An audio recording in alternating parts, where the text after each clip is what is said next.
Hi guys, my name's Courtney. This is my channel Slice of Fear, which you guys probably know from the introduction and the little welcome that I put out. We're focusing on horror content, whether that be movies, TV shows, games, events, all that kind of thing that we can delve into and discuss, or our love for horror and the different things that kind of keep us coming back and what keeps us hooked on horror. But what I want to do is just dive into different elements and kind of hone in on a few things. So focusing solely on specific films, specific games, that kind of thing.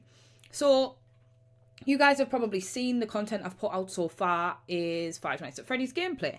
So Five Nights at Freddy's for me is massively overlooked in the horror community as a standard. I think it's very niche, and unless you play a lot of games, it's probably something that you don't know too much about.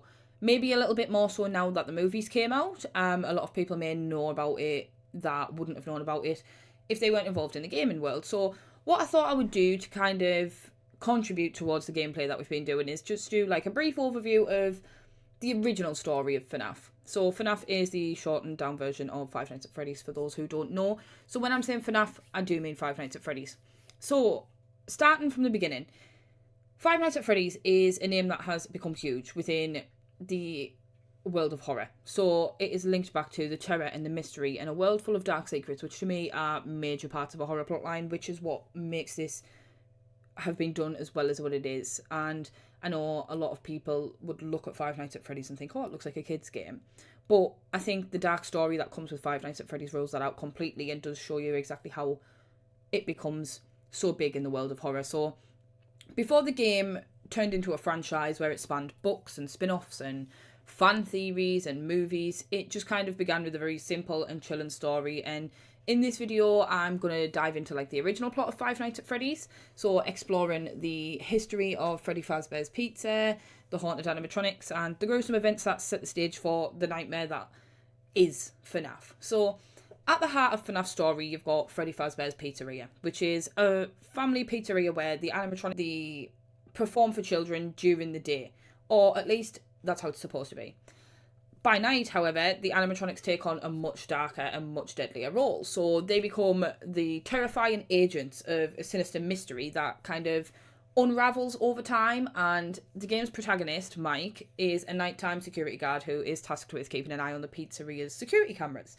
But there is something very strange about the animatronics, and after hours they just don't stay put, so they do not stay on the stage. They wander and they become more aggressive, and as the night progresses it kind of just gets worse.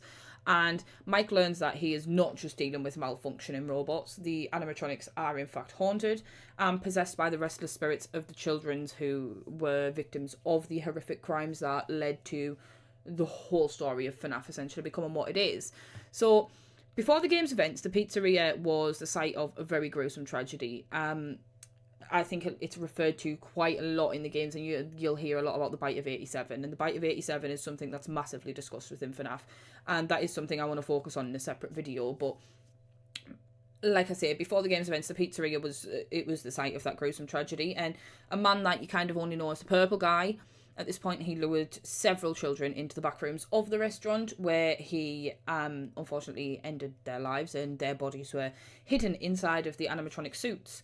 So that gruesome act became like the catalyst for the paranormal horrors that followed in the world of FNAF. And the vengeful spirits of these children are now haunt the animatronics. So they're seeking revenge on anyone who enters the pizzeria after hours, and their goal is to force the night security guards into horrific fate. And what they're trying to do is to stuff the security guard into an animatronic suit so that the spring trap will close in and the security guard will meet the same fate that they did, essentially. But you've got four main animatronics starting in the first game. So you have got Freddy Fazbear, you've got Bonnie the Bunny, you've got Chica the Chicken, and you've got Foxy the Pirate. Now, they all harbour the trapped souls of the children, and they are driven by a desire for justice. But obviously the methods are very dark, very deadly, very unpredictable, and throughout the game you see the terrifying pursuit of the security guard, and obviously you're playing as a security guard and you must survive 5 nights and piece together fragments of the dark past. And you learn a lot about the past of Freddy Fazbear's when you're on the game, and you've got the guy on the phone that's explaining things to you, and he drops hints towards quite a lot of these things. But the story does not end there, because as Mike survives the nights, he uncovers more about the twisted history of Freddy Fazbear's, including hints at this mystery man that was behind the demise of these children and the dark forces that are at play. So the plot does weave together elements of like corporate greed and the haunted location, unresolved trauma, and that continues, and it shows the effect into future generations.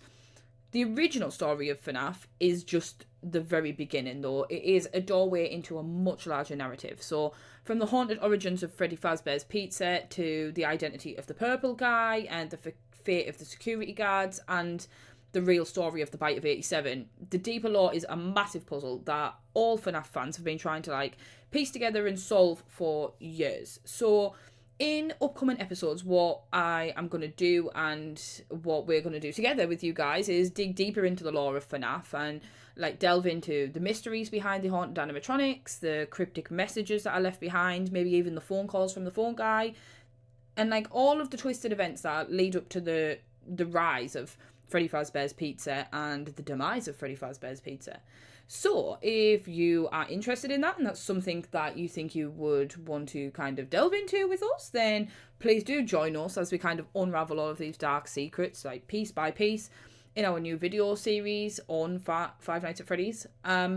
This video essentially is serving as an introductory episode to this series that will gradually uncover the complex nature of FNAF as a whole and as a franchise as a whole. So, like I said, this is just starting based on the first game, and there are so many games that have come from that, and the lore just gets deeper and deeper as we go.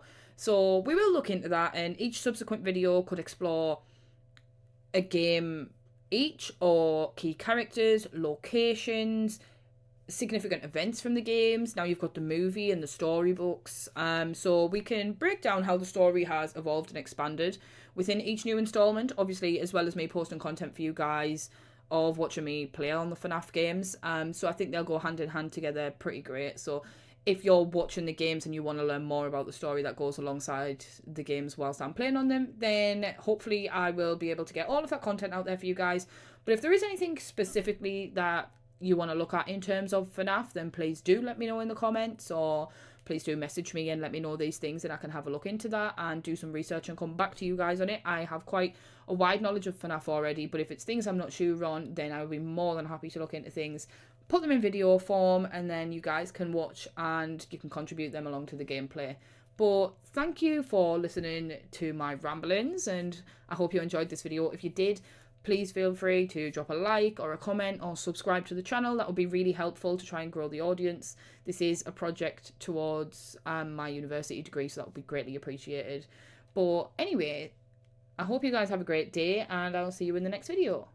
Bye.